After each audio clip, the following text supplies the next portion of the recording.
Fala pessoal do Sem Roteiro Podcast, aqui quem fala é o Dr. Ohane, estou aqui com o Dr. Sérgio Queiroz, especialista em Direito Desportivo. Doutor, muito obrigado pelo convite. Eu que agradeço, doutora Samara. Doutor, a gente começa aqui o podcast sempre perguntando para o convidado, né, para ele se apresentar. Então, quem é o doutor Sérgio Queiroz? Eu já apresentei como especialista em Direito Esportivo, mas eu queria saber um pouquinho, né, da sua pessoa, a pessoa do pai, do filho, do esposo, e depois um pouquinho da pessoa do profissional. O senhor pode nos apresentar? Claro, posso sim, Samara. Bom, meu nome é Sérgio Queiroz, eu sou advogado, marido, né, esposo, eu sou casado há 22 anos, tenho dois filhos homens, um com 21, se formando em economia no IBMEC, e o outro com 17, fazendo o terceiro ano do ensino médio. Sou advogado, me formei no final de 91, né, tenho mais de 30 anos de carreira, fiz Direito na UFRJ, né, na Faculdade Nacional de Direito. E não comecei a trabalhar com direito esportivo, obviamente, comecei a trabalhar com meu pai é advogado, né? Então, seguindo aí uma carreira da família, meu pai era advogado, é advogado ainda, está vivo, tem o escritório dele. E aí eu saí da faculdade, já na faculdade comecei a trabalhar com meu pai, e com meu pai estive até 1999, e aí resolvi voar com minhas próprias asas. E aí eu saio e começa aí em 2001, começa a minha jornada já no direito esportivo.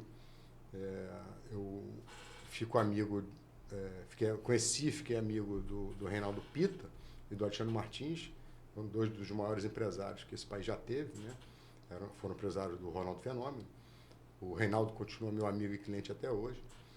E aí, por influência deles, e falaram, você tem que trabalhar com direito esportivo, tem que trabalhar com futebol, mais especificamente com futebol. Eu começo a trabalhar com um ex-sócio, até com agenciamento de jogadores de base. Acabou que não deu muito certo, porque falta muito investimento, né? Os empresários muito fortes, né? E aí eu falei, não. Aí a gente abriu a sociedade, e em 2003 eu venho para a Barra da Tijuca, abro o escritório na Barra da Tijuca, só para advogar, não mais trabalhar com um agenciamento de atletas, só para advogar, e advogando para o Reinaldo, alguns outros atletas. E assim começou a minha jornada. Em 2016, em 2016, eu entro no Tribunal de Justiça Desportiva do futebol aqui do Rio de Janeiro, da FERJ, da Federação, e lá estou até hoje como auditor. E o senhor pode falar uma experiência dentro do tribunal? Como é que o tribunal funciona, né? Porque para a gente, operadores de direito, o tribunal desportivo é algo muito distante. Primeiro porque não é uma matéria obrigatória dentro das universidades até hoje, né? A minha especialidade, que é o direito eleitoral, passou a ser obrigatório na OAB agora. O desportivo nem é ainda, né? Dentro das universidades ainda é facultativo. O desportivo é algo tão distante que a gente não sabe como funciona. Como que é a atuação lá? Como que faz para o advogado participar lá dentro, para virar um diretor? Como que são os julgamentos lá dentro? Obviamente que tem as leis, resoluções, etc. Quais que são as penalidades? O senhor pode contar algum caso específico que o senhor já participou? Vamos lá. Foi muito bom você ter tocado, inclusive, nesse assunto da obrigatoriedade ou da eletiva, né? Algumas faculdades, inclusive, de direito, sequer fornecem dão essa opção da cadeira de direito esportivo. Algumas faculdades não têm matéria de direito esportivo. Isso foi interessante. Eu faço parte também da Comissão de Direito Esportivo da OAB daqui da Barra da Tijuca, e no ano passado a gente fez foi quase uns 6 meses de palestras aqui na IBMR, porque elas não têm o direito esportivo como matéria, para ver se entrava na grade, se as pessoas... Então, assim, a cada 15 dias, numa quarta-feira, algum integrante da comissão ia lá fazer uma palestra sobre alguma matéria do direito esportivo. Com relação ao tribunal, como é que funciona? O tribunal hoje é um tribunal pleno, né, com 9 integrantes. Né, esses integrantes eles têm que ter conhecimento jurídico, obviamente, né, aquela reputação ilibada, notório saber jurídico. E eles são indicados pelas entidades de classe, né? São 2 pelos atletas, 2 pelos clubes, se eu não me falha, vamos lá, 2 pelos atletas, 2 pelos clubes, 2 pela federação, 6. 2 pelos atletas, 2 pelos clubes, 2 pela federação, 1 pelos árbitros, 7, mais 2 que está me fugindo. Enfim, são 9 integrantes no tribunal pleno, que funcionaria como se fosse uma segunda instância, uma instância revisora. E abaixo do tribunal pleno são 6 comissões disciplinares, né, com o presidente e o vice e mais 4 auditores. E essas comissões disciplinares, esses vices são escolhidos como? Essas são indicações também, assim, segue mais ou menos a mesma lógica tá. das indicações. Perfeito. Obviamente, a presidência do tribunal pode filtrar isso, mas as indicações elas têm que seguir esse padrão que está aí. A gente pode falar que você pergunta da legislação, nós temos aí ainda vigorando o Código Brasileiro de Justiça Desportiva, o CBJD. E é ali que define como são as composições dos tribunais. Perfeito. Aí é só para os jovens advogados que querem adentrar dentro do direito esportivo já saberem, né, esse caso. Sim, é muito interessante. E aí, a Lei Geral do Esporte, nós tínhamos uma Lei Geral do Esporte, que era a Lei Pelé, que estava em vigor desde 1998. Final do ano de 2023, foi promulgada a nova Lei Geral do Esporte. Só que essa nova Lei Geral do Esporte, ela recebeu quase metade dela foi vetada pelo presidente. E aí a Lei Pelé, que era para ser revogada com a nova Lei Geral do Esporte, por conta dos vetos na nova Lei Geral do Esporte, ela se mantém em vigor. Então, hoje nós temos aí 2 leis gerais do esporte funcionando concomitantemente. Obviamente, aquilo que é conflitante de uma vai valer o que está na mais nova. Obviamente, aí é aquela questão de interpretação das leis, né? Os vetos estão começando a ser julgados, apreciados pelo Congresso, uns derrubados, outros mantidos. A gente não sabe ainda o que vai acontecer, né? Sim. E algum caso emblemático assim que o senhor já pôde participar dentro do tribunal? Sim, é porque nós jogamos somente os jogos, categoria de base, às vezes futebol amador também, as ligas a gente também julga lá, e o Campeonato Carioca. Então, assim, a gente não julga, às vezes, você é do tribunal, você julga Flamengo e São Paulo. Não, isso aí, nós temos aí um Superior Tribunal de Justiça Desportiva, que é vinculado à CBF, e que julga que é composto da mesma maneira, né? Que os tribunais regionais, os tribunais dos estados, o Superior Tribunal de Justiça Desportiva é composto da mesma maneira, 9 auditores no pleno e as suas comissões, com as mesmas indicações que prevê o Código Brasileiro de Justiça Desportiva. E aí a gente julga só o campeonato da CBF, da Federação do Rio de Janeiro. E aí o Campeonato Carioca, né? Então, assim, a gente não tem muito... Às vezes acontece, por exemplo, na semana passada, caiu até na minha comissão, que eu presido, houve um jogo do Flamengo-Botafogo há 15 dias atrás, que teve várias expulsões, teve uma confusão generalizada, né? E aí esses dão mais mídia, mais repercussões, né? E nós julgamos lá na quarta-feira passada. A gente já jogou o caso no ano passado também, Flamengo e Botafogo também, do Tiquinho Soares, que foi expulso por supostamente ter dado uma cabeçada no juiz. E aí na época a presidente do tribunal era até a Renata, né, que hoje é a presidente da OAB, ela suspende o Tiquinho Soares preventivamente, porque assim que chega a denúncia, com um pedido de suspensão provisória, ela suspende ele preventivamente. E aí, quando a gente aprecia e olha o áudio, por exemplo, nesse caso específico, a gente chegou à conclusão, a minha comissão, e depois referendada pelo Pleno, de que não houve, porque assim, você tinha até comentado, né, com relação às penalidades, uma penalidade de agressão física, né, um soco, uma cabeçada, você ter o dolo de agredir alguém, a pena mínima ela parte de 4 jogos de suspensão, enquanto as outras penas, uma falta mais dura, né, um ato hostil, elas partem de uma pena mínima de 1 jogo de suspensão.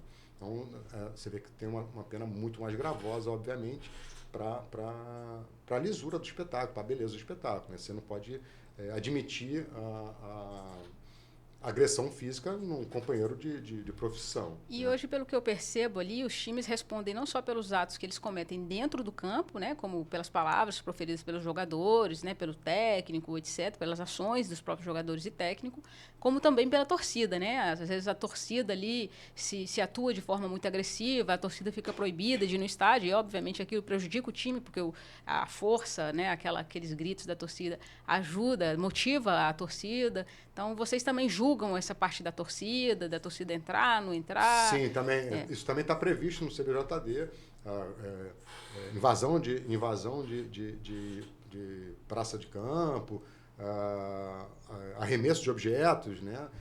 Isso pode trazer suspensão de mando de campo, por exemplo, vai prejudicar a equipe não só de não ter a sua torcida, como não poder mandar, né? A gente chama de suspensão de mando de campo. Assim. Por exemplo, um jogo que o Flamengo vai receber, vai ser a equipe mandante, né, daquele campo, que hoje tem inclusive repercussões financeiras, porque por conta da lei do mandante, né, que é uma lei do ano passado, toda a receita do jogo é do mandante, não mais não se divide mais com o visitante, é do mandante. E aí, se você é mandante e está proibido de ter esse mando de campo, você não vai poder ter a sua torcida, né? Por alguma eventualidade de arremesso, obviamente não arremessar um copo e tal. Aí eu tenho uma dúvida. Quando você é mandante do jogo, sua torcida não pode entrar, a parte financeira fica... Totalmente prejudicada. Totalmente prejudicada. Mas vai para quem? Vai para a liga? Não vai. Não. Na verdade, não vai. Não vai, mas aí a torcida do time... Porque é proibido a venda dos ingressos. Né? Nem para outro time? Nem para outro time. Aí fica sem torcida de ninguém. Sem torcida de ninguém. Interessante. Ou então você vai ter que, digamos, mandar o campo, ou seja, fazer a sua partida fora da sua região, 100 quilômetros fora da sua área de atuação. Entendi. Entendeu? E uma questão nova aí para a gente que é leigo de futebol, essa questão de SAF, poderia explicar isso de uma forma bem didática assim, para a gente? Porque hoje o futebol ele virou a empresa, né? Ele virou algo de investir. Como que funciona isso? Tem time que virou SAF, tem time que não virou. Qual é a diferença para o time que não é? Qual é a vantagem, a desvantagem? Sim, muito interessante a sua pergunta. Até para os próprios tribunais. Qual é a diferença para os tribunais? Se tem peso para o tribunal na hora de votar? Muito interessante a tua pergunta e eu acabei terminei um MBA, né, em Negócios de Esporte e Direito Esportivo, e o artigo que eu fiz, que eu desenvolvi, que eu entreguei na semana passada, foi justamente falando sobre a SAF e a evolução do futebol brasileiro como negócio. Né? A SAF é uma lei de 2023, de 2021, e a SAF significa Sociedade Anônima do Futebol.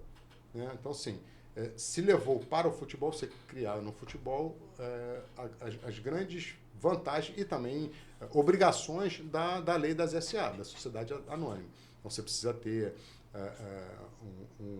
todas aquelas exigências da lei da SA, é necessário na SAF. O futebol brasileiro, né, desde as equipes surgiram no século passado, eles surgem de maneira associativa, né? Um grupo de amigos, né, que queriam desenvolver algum esporte, se associavam e aí foi crescendo. Né? Clube de regatas do Flamengo, clube de regatas Vasco da Gama, eram clubes de regata mesmo que depois transformam em futebol.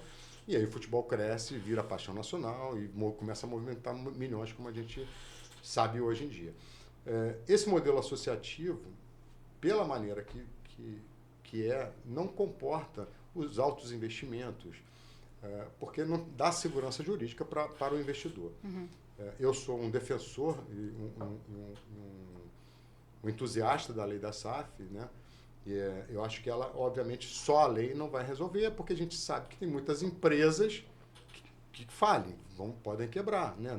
Não é o fato de se transformar em sociedade anônima que vai ser sinônimo de sucesso. Né? Porque você vai precisar aí de governança corporativa, vai precisar dos investimentos. A gente está com problema, por exemplo, hoje no Vasco da Gama, a gente vê porque vendeu a sua SAF, né, vendeu as cotas da SAF para uma empresa, um investidor estrangeiro, né, um investidor americano, a 777 Partners, que infelizmente não tinha condições de gerir o futebol.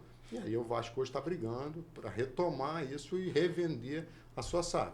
Mas a gente tem hoje exemplos no futebol brasileiro de SAFs absolutamente com sucesso.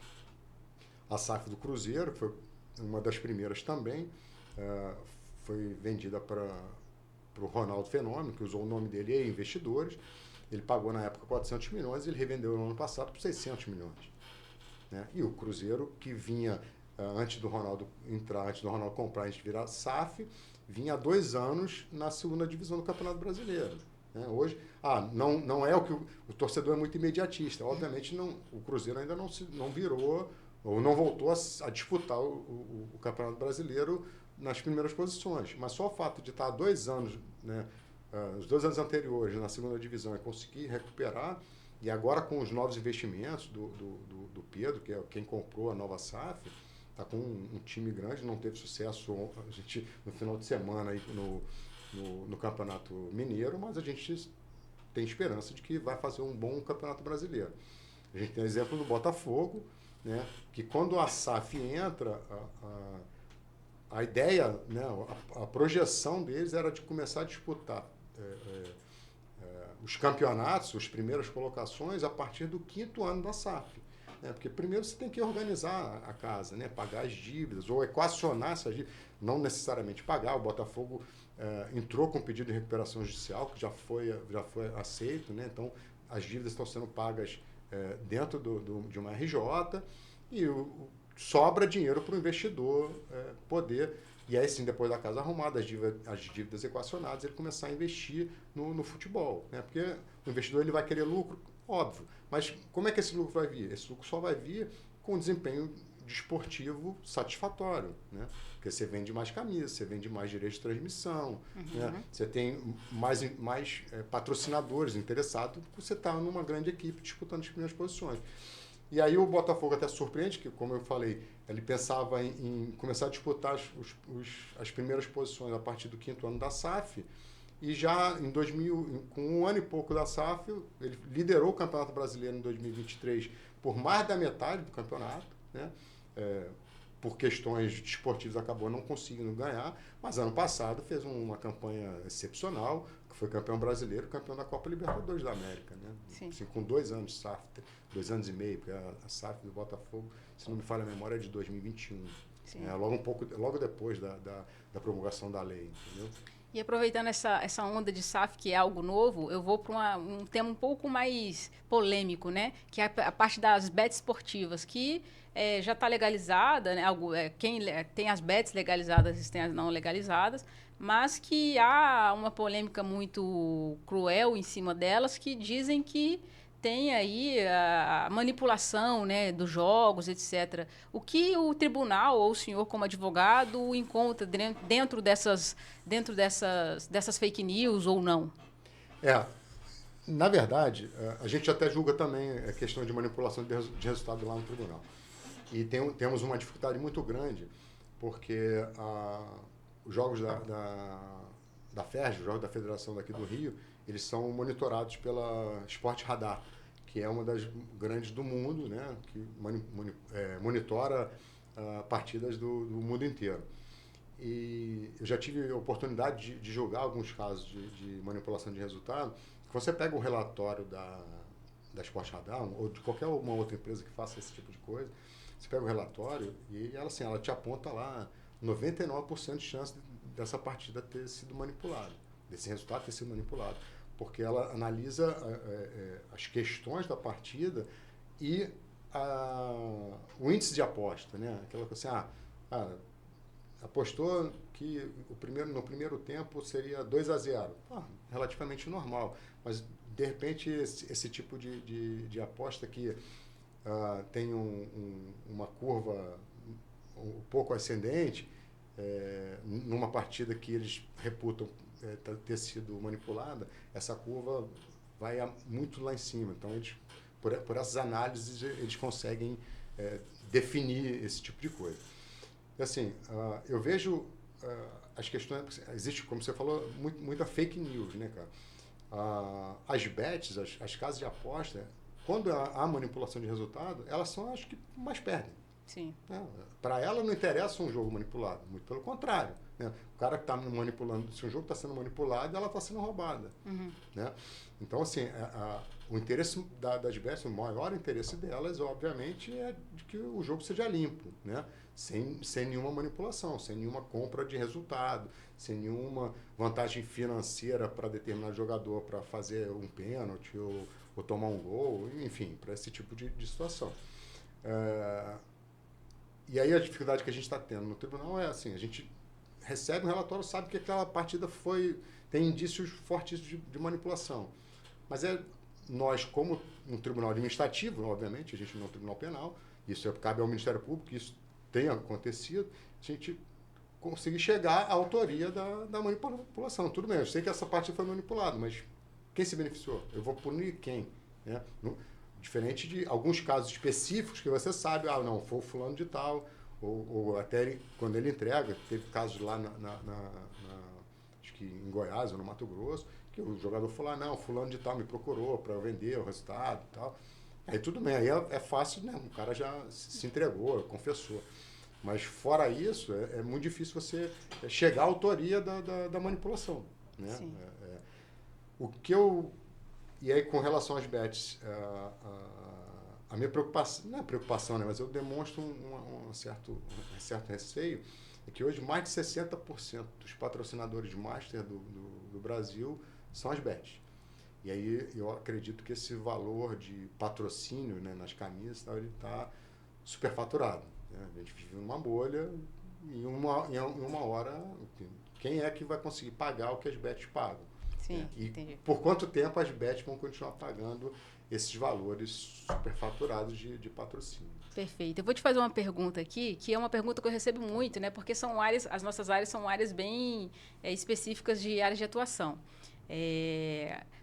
Quais são, como é um trabalho de um advogado esportivo, né? Ele pode trabalhar para um clube de futebol, ele pode trabalhar para um jogador de futebol. E o que ele faz lá? Qual que são as atribuições dele? Ele faz o contrato, ele corrige o contrato com o patrocinador, porque o jogador ele pode ter o patrocínio por fora, né, do próprio time. Hoje os jogadores, inclusive, além de jogador, são influenciadores também, né, digitais. Enfim, quais são os trabalhos, quais são as atribuições dentro do direito esportivo para o advogado? Olha, hoje essa é uma área que está crescendo absurdamente por todos esses motivos que a gente vem falando. O futebol, não só o futebol, né, mas a gente fala de futebol porque é o que mais movimenta, né, mais dinheiro, né, e é a paixão do povo. Mas existem outros esportes que demandam também a atuação do advogado esportivo. Mas é uma área no direito que está crescendo muito. E a gente costuma dizer que o direito desportivo, apesar de a gente pensar numa área específica, mas é um direito multidisciplinar e interdisciplinar. E aí eu te explico por quê. O advogado esportivo ele pode atuar dentro de um clube, por exemplo, ele precisa saber, né, sobre contrato. Né? Então, o direito contratual. E assim, existem várias áreas dentro do próprio direito esportivo, dentro de um clube. Por exemplo, eu tenho uma grande amiga que além de conhecer o pessoal daqui do Rio de Janeiro, por exemplo, a diretora jurídica do Figueirense, ela costuma falar isso nas palestras, ela vem com a gente. E aí dentro da área no clube, por exemplo, você tem os contratos. Então, para fazer análise de contrato, né, contrato de jogador, contrato de patrocínio, né, você tem o direito trabalhista também, porque é um direito em que pese, por conta da Lei Pelé e o próprio a Lei Geral do Esporte exigia, a gente tem o jogador de futebol, ele tem um contrato especial de trabalho, né, um CETD, tem um contrato especial de trabalho esportivo, mas ele tem a carteira dele que é assinada. E ele também é CLT, né? Então tem direito a férias, 13º, fundo de garantia. Então temos o direito de trabalho. Com a transformação dos clubes em SAF, né, em sociedade anônima, nós temos aí o direito societário, né? E essa amiga lá do Figueirense, ela mesmo fala isso. Eu comecei com direito trabalhista, né? Era do direito trabalhista, ficou tratado pelo Figueirense, passou a ser diretor jurídico e quando o Figueirense entra com uma RJ e hoje vira a SAF, ela começou a ter que estudar direito societário, para entender direito societário, para saber como tocar a SAF do Figueirense, por exemplo. Né? Você tem direito societário. E aí você precisa trabalhar, isso precisa trabalhar em clube. Você pode trabalhar para as federações, por exemplo. Você pode trabalhar para jogador. E aí, como você falou, você vai olhar o contrato de trabalho dele, você vai olhar o contrato de imagem dele, porque quase todo jogador recebe aí, hoje metade do salário dele pode vir como forma de direito de imagem, né? Então ele vai ter uma empresa, né? Vai legalizar uma empresa para receber o direito de imagem dele, para ceder essa imagem dele para o clube, ou para outros patrocinadores, como você mesmo comentou, a maioria dos jogadores mais famosos hoje são influencers, né?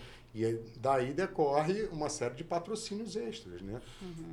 Então, assim, é uma área crescendo muito. A gente, lá na Comissão de Direito Esportivo da OAB aqui da Barra, a gente vê uma enormidade de novos, de estudantes, ávidos por conhecimento, cara. E essa é muito legal, muito interessante. Ainda tem a parte tributária, que é específica também?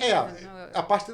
aí eu já diria para o advogado desportivo contratar um advogado tributarista, porque acho que é uma área muito mais específica. Muito específica, né? Eu tenho uma curiosidade, porque são o dinheiro da parte do esporte tanto dinheiro que eu fico, como é que fica a parte tributária dessa área? Aí é mais fácil de contratar um grande escritório. Que é a parte vilã de qualquer empresário. Com certeza. Falando nisso, o doutor tem outra área de atuação, tirando a advocacia? É empresário, empreendedor, professor, leciona, só advoga? Eu só advogo, faço parte da comissão Aí tem a parte da diretoria lá na OAB, né? Sou conselheiro da OAB daqui da Barra. Sim. E faço parte da comissão de direito esportivo e eventualmente eu faço não leciono, acho que é um sacerdócio, né? Acho que a pessoa tem que nascer para isso. Eu acho muito linda a profissão de professor, mas não conseguiria, né? E aí, eventualmente, eu faço alguma palestra voltada para direito esportivo, lá na OAB, algumas outras subseções que me convidam, mas é muito eventual, assim. Fazer uma palestrinha sobre SAF, por exemplo, sobre uma aula específica sobre relação de agente de atleta, agente de futebol, mas não lecionar, não. Perfeito. Doutor, antes do senhor chegar aqui, antes da gente ligar as câmeras, na verdade, o senhor falou assim, não, porque de manhã eu fui na praia, fui fazer isso, aquilo, outro. É isso que é qualidade de vida, né? Você poder acordar, poder praticar esporte. Como que é teu dia a dia, assim, essa qualidade de vida? O senhor pratica esporte, o senhor cuida da saúde? Fala um pouquinho do senhor, assim, hobbies, etc. Só para a gente finalizar aqui, e o senhor poder também deixar uma mensagem aí para os jovens advogados, quiser também deixar uma mensagem aí cristã, enfim, agora a palavra é sua. Tá ótimo, obrigado. Samara, eu sempre trabalhei numa correria muito grande, né? Fui ser estagiário no meu pai e nunca parei, né? Desde 88 que eu estou nessa batida. E aí... vamos falar um pouco de mim. Em 2018, eu com 50 anos, eu infartei. Eu sempre pratiquei esporte, né? Sempre pratiquei esporte, sempre gostei de esporte. Jogava futebol, joguei voleibol, fui capoeirista, fiz karatê, judô. Então, o esporte sempre fez parte da minha vida, surfava, então sempre fez parte da minha vida. Mas por conta dessa correria de trabalho, eu estava afastado. E em 2018 eu infartei, coloquei 3 stents. E aí, isso foi em março, e aí eu falei, cara, agora eu vou voltar a fazer as minhas atividades, as coisas que eu gosto. Eu sempre gostei muito de praia, sempre surfei, jogava futebol lá atrás, né? Falei, vou voltar. E aí, depois que o médico me liberou, depois de 3 meses, em junho de 2018, eu voltei a jogar futebol, e aí fazer aula de futebol e tal. E desde então, não abro mão. Então, assim, eu vou à praia... eu acordo de manhã, vou à praia pelo menos 3, 4 vezes por semana, porque eu faço aula 3 vezes por semana e às vezes vou sábado, domingo, aí já jogava peladinho do futebol e tal. Não jogo mais futebol mesmo, né? Acho que por conta da nossa profissão, essa coisa do contato é mais complicado, você se machucar e tal. mas eu não abro mão do meu futebol. Durante a semana, dou aquele meu mergulho, vou em casa, tomo meu banho, tomo um café, e aí vou para o escritório, chego no escritório a porta de 11 horas, acho que... Não, a gente não tem hora para sair, Sim. Mas também não tem hora para chegar. Graças a Deus, a gente hoje consegue se permitir, né, equilibrar, né? Eu acho que o equilíbrio é a palavra-chave, né? De equilibrar a nossa saúde, não só física como mental, né? Com o trabalho, com o lazer, né? Com o tempo com a sua família, né? Acho que é isso. Mensagem, eu acho que você consegue fazer tudo na sua vida, desde que você se dedique, né? Então, acho que sim, gosta do direito esportivo, vem para o direito esportivo. Na época que eu comecei, você quase não tinha livro, você quase não tinha matéria para estudar. Hoje em dia, tem vários cursos, vários amigos meus que dão cursos excelentes, tem várias obras publicadas, vários livros de direito esportivo. Obviamente que é um dia que você precisa fazer muito network, né? A ANB, eu acho que está aí para isso, para fazer esse network. Mas você tem que conhecer as pessoas, frequentar os congressos. Enfim, acho que se você se dedicando, estudando, você consegue chegar onde você quiser. É isso, gente. Muito obrigada, doutor Sérgio, pelo convite, Eu por que ter agradeço, aceitado. Samara. Pô, foi um prazer enorme. Prazer o meu. Mais um podcast Sem Roteiro Podcast. Um abraço, doutor Ohane falando, e até a próxima.